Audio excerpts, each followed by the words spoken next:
El archivo estaba corrupto. No es la forma correcta de decirlo. Más bien, el archivo se había corrompido. Había sido perfecto, una pieza prístina de código y datos, el pináculo de la ingeniería humana, pero ahora, cada vez que intentaba abrirlo, se bloqueaba mi terminal. Era el archivo del proyecto Orion, la designación interna para lo que el público conocía como Spartan 2. Y la parte más frustrante es que era el único archivo que quedaba, de John 117. Soy el Dr. Aristorne, y mi vida ha estado dedicada al estudio de los Spartans. Después de la guerra, la UNSC hizo un trabajo bastante bueno eliminando la mayor parte de la información sobre ellos, excepto por unos pocos relatos heroicos cuidadosamente seleccionados. Pero yo sabía la verdad. Había trabajado en el programa, aunque fuera de forma tangencial,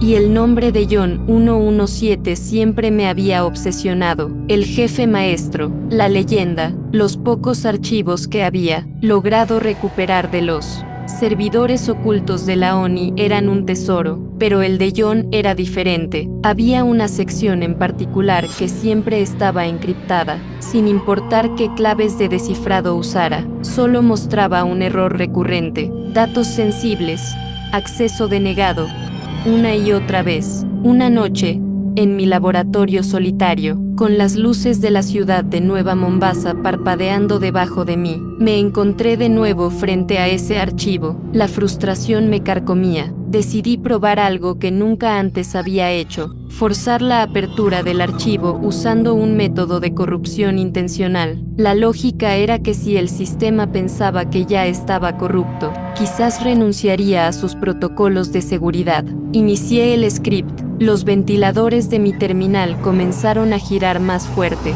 La pantalla parpadeó. Un momento después, apareció el archivo. No como esperaba, no como texto o datos estructurados. Era una imagen borrosa y distorsionada de la armadura Mjolnir de Master Chief, pero no era la armadura que conocía. El visor, normalmente un oro impasible o un azul reflexivo, era de un negro azabache, como un abismo sin fin. Las placas verdes de la armadura parecían haber sido arañadas, no por el fuego de plasma o los golpes de Brute, sino por algo más orgánico, más visceral. Había marcas rojas oscuras, como sangre seca, pero estaban en lugares donde no tenía sentido, como si se hubieran filtrado a través del metal. Y luego, lo escuché, un zumbido apenas audible, como un insecto atrapado en un frasco, proveniente de los altavoces de mi terminal. Se hizo más fuerte, y de repente, una voz distorsionada llenó la habitación. No era la voz profunda y calmada de John. Era un susurro gutural, como si estuviera hablando a través de arena y vidrio roto. No me busques.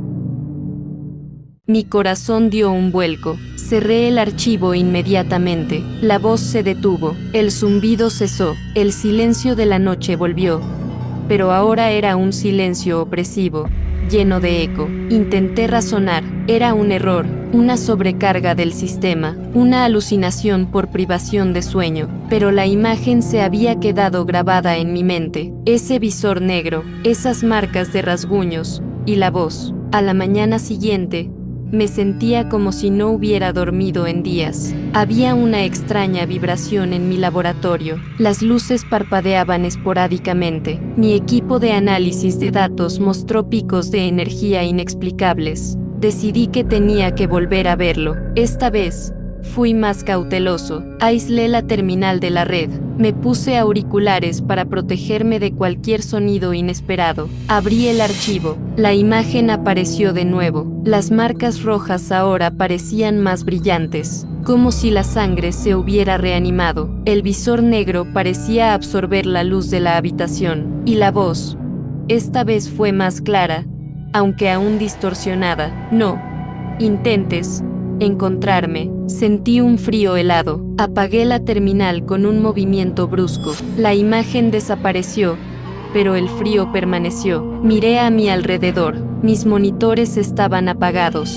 pero en la pantalla principal de mi terminal, que ahora mostraba un fondo negro, había un único píxel verde parpadeando. No era un píxel muerto, era una luz. Una pequeña luz verde que parpadeaba rítmicamente, como un ojo. Retrocedí, tropezando con una silla. Ese píxel verde no debería estar ahí. Mi terminal no tenía ninguna luz en la pantalla, y la frecuencia de parpadeo era inusual, rápida, impaciente. De repente, el píxel se movió, lentamente. Se deslizó por la pantalla, dejando un rastro tenue de luminiscencia verde. No era un error de hardware, era deliberado. Se detuvo en el centro de la pantalla, y luego, el píxel se expandió, no de forma pixelada, sino suavemente, orgánicamente, como una mancha de tinta en el agua. La oscuridad de la pantalla comenzó a ser absorbida por esta creciente mancha verde. Formó una silueta, la silueta de Master Chief, pero esta vez no era una imagen estática, se estaba moviendo, lentamente.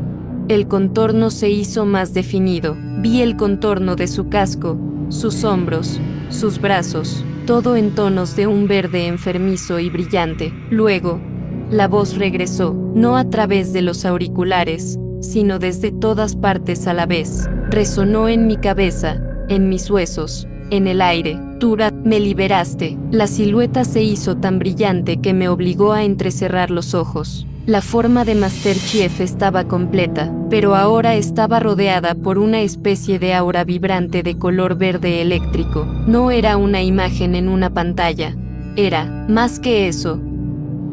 Y entonces, vi los ojos, no el visor, sino los ojos. Brillaban con una luz verde malsana desde dentro del casco, como brasas moribundas en una oscuridad infinita. Parecían mirarme directamente. Ahora, pertenezco a la oscuridad. Un fuerte golpe. Mi corazón se detuvo. Era la puerta de mi laboratorio. Estaba cerrada. Otro golpe, más fuerte, como si algo enorme estuviera intentando entrar. Me giré, aterrorizado. La silueta en la pantalla de mi terminal se movía, girando la cabeza lentamente. Sus ojos verdes me siguieron. Y tú, también, pertenecerás. La puerta se abrió de golpe, arrancada de sus bisagras con un crujido espantoso. Una ráfaga de aire frío barrió el laboratorio, extinguiendo las pocas luces que aún funcionaban. En el umbral, recortado contra la oscuridad más allá,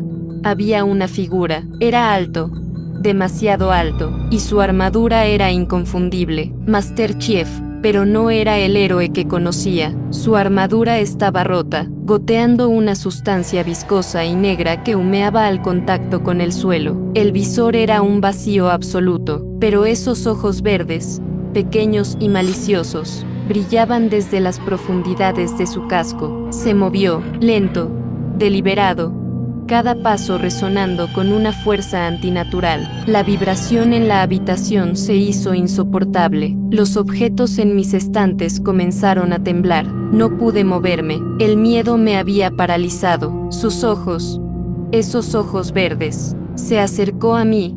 La mano enguantada de su armadura, manchada de negro y óxido, se extendió lentamente. Era mucho más grande de lo que recordaba. El protocolo fue violado, susurró. Su voz ahora una cacofonía de susurros y crujidos. Ahora, no hay escape. Su mano se cerró sobre mi hombro. El metal estaba helado y corrosivo, quemando mi piel a través de mi ropa, y la última cosa que vi antes de que la oscuridad me engullera, fueron esos ojos verdes, brillando con una alegría fría y sin alma, mientras la silueta de Master Chief en la pantalla de mi terminal se desvanecía, reemplazada por un solo píxel verde que parpadeaba, inocente, esperando.